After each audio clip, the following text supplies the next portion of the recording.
प्रहलाद जोशी देश के नए शिक्षा मंत्री हैं। उन्हें ये अतिरिक्त प्रभार दिया गया है। उनके पास अभी मोदी सरकार में उपभोक्ता मामले, खाद्य एवं सार्वजनिक वितरण मामले और रिन्यूएबल एनर्जी का प्रोजेक्ट उनका मंत्रालय अभी उनके पास है। इस पूरी खबर में आपको उनकी प्रोफाइल तो बताएंगे ही, लेकिन सबसे पहले बताते हैं कि जब प्रहलाद जोशी को इस बात का इल्हाम हुआ, इस बात का कॉल किया गया कि आपको माननीय शिक्षा मंत्री के रूप में नियुक्त किया जा रहा है, तब वो कहां थे। इंडियन एक्सप्रेस के हरिकिशन शर्मा और दिव्या की रिपोर्ट के मुताबिक वो अपनी कॉन्स्टिट्यूएंसी में थे। कॉन्स्टिट्यूएंसी का मतलब है धारवाड़, कर्नाटक, जहां वो लगातार 2004 के बाद से लोकसभा से बतौर सांसद निर्वाचित हो रहे हैं। 2004 से लगातार सांसद हैं। वो उस वक्त हुबली में थे। हुबली एयरपोर्ट से उन्होंने फ्लाइट भी ली है। वो फ्राइडे को जब केंद्रीय मंत्रिमंडल की मीटिंग होती है, उसके बाद वो अपनी कॉन्स्टिट्यूएंसी में चले गए थे। वहाँ कुछ कार्यक्रम अटेंड कर रहे थे। जैसे ही फोन आया कि आपको आना है, तो उन्होंने 7:30 बजे फ्लाइट ली हुबली एयरपोर्ट से और फिर रात में वो दिल्ली आ गए। हालांकि उनका कार्यक्रम ये था कि उनको संडे की शाम को आना है। लेकिन यहाँ एक सवाल उपजता है कि प्रहलाद जोशी को ही क्यों चुना गया। इसकी वजह मिलती है उनके बैकग्राउंड में। ये तो बात है ही कि वो आरएसएस से जुड़े रहे हैं, बीजेपी में उनका लंबा पुराना काम रहा है। लेकिन विजयनगर एजुकेशन सोसाइटी, जो कि उनका जन्मस्थल भी है, वहाँ के वो चेयरमैन हैं। 86,000 स्कूली बच्चों के मिड डे मील कार्यक्रम से जुड़े रहे हैं और कन्नड़ भाषा में उन्होंने साधने संकल्प नाम की एक पुस्तक भी लिखी है। ये कुछ कारण है। इसके अलावा भी बहुत सारे कारण हैं। ये थ्योरीज होती हैं जो पॉलिटिकल जर्नलिस्ट किसी घटना के बाद सिंहावलोकन की दृष्टि से बाद में देखते हैं कि ये कारण रहे होंगे, फिट इन करने की कोशिश करते हैं।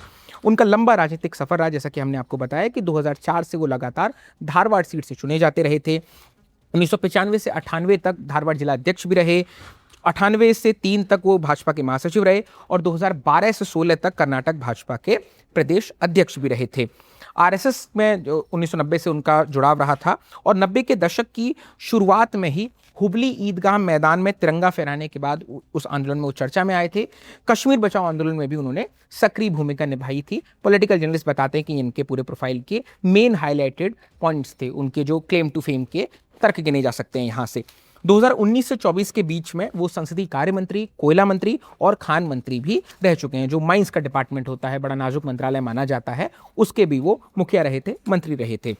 प्रधानमंत्री, जब खाद्य मंत्री के रूप में उनके पास प्रधानमंत्री गरीब कल्याण अन्न योजना के क्रियान्वयन की उनके पास जिम्मेदारी थी और जब उनको रिन्यूएबल एनर्जी का प्रभार दिया गया तो उनके पास पीएम सूर्य घर योजना के क्रियान्वयन की जिम्मेदारी थी। यानी कि 2 बड़े प्रोजेक्ट्स की जिम्मेदारी, जो मोदी सरकार के ड्रीम प्रोजेक्ट्स में गिने जाते हैं, उनकी जिम्मेदारी प्रहलाद जोशी के कंधों पर थी।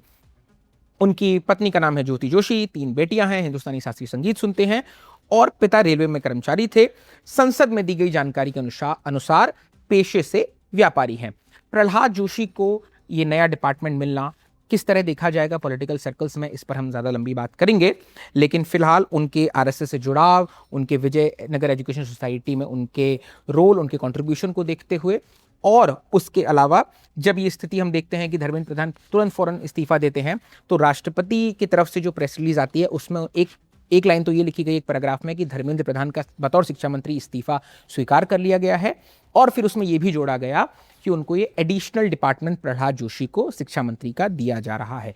इंडियन एक्सप्रेस हिंदी आपके लिए इस खबर से जुड़ी, शिक्षा मंत्रालय से जुड़ी हुई या इस पूरे डेवलपमेंट से जुड़ी हुई जो भी नई खबरें होंगी हम आपके सामने लेकर आते रहेंगे। देखते रहिए इंडियन एक्सप्रेस हिंदी। मेरा नाम है दीपक तेनगुरिया और कैमरे के पीछे मेरे साथी राज।